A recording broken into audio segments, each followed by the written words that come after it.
উজানির জমিনে ঘুমন্ত ওলিয়ে কামেল, উজানির জমিনে ঘুমন্ত যাকে কারি সাহেব বলে, কিন্তু বড় একজন আলেম, প্রসিদ্ধতা লাভ করছে কারি ইব্রাহিম।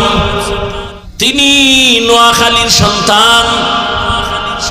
বাবায় টাকার বালিশ বানায় ঘুমায়, তিনি সব ফালায় চলে গেছেন কোরআন হাদিসের ইলম শিখতে।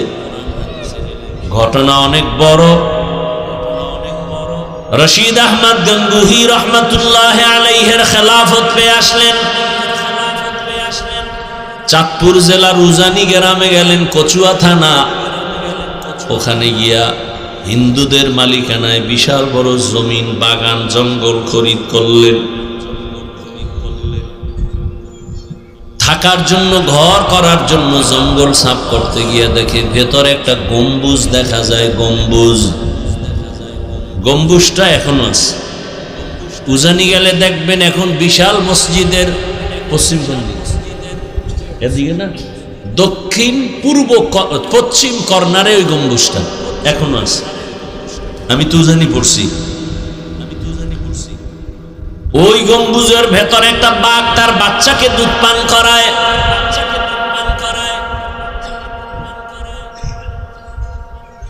আল্লাহর ওলি বললেন, হে বাঘ, আমরা বনি আদম এখানে থাকবো, তুই তোর গন্তব্যে চলে যা।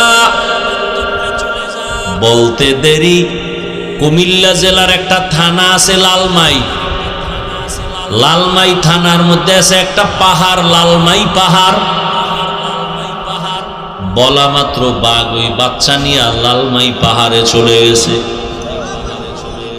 এটা কেমনে সম্ভব? অসম্ভবের কি আছে বলেন তো?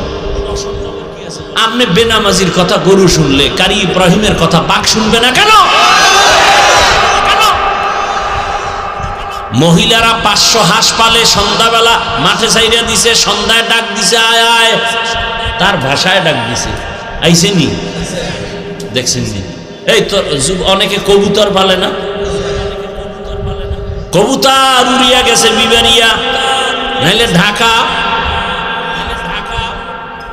আবার আসেনি।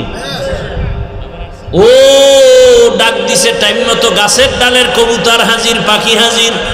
আর কেমনে বুঝাইলে বুঝবেন বলেন? আসলে এই কথার কি সমস্যা আপনাদের না? ডাক্তার ডাক্তারের বিরোধী, এই পেসপোস যা লাগাইতো আমরা। বাংলাদেশের প্রত্যেকটা জনগণ এখন কি চায় হুজুর? সব দেখছি আপনারা এখন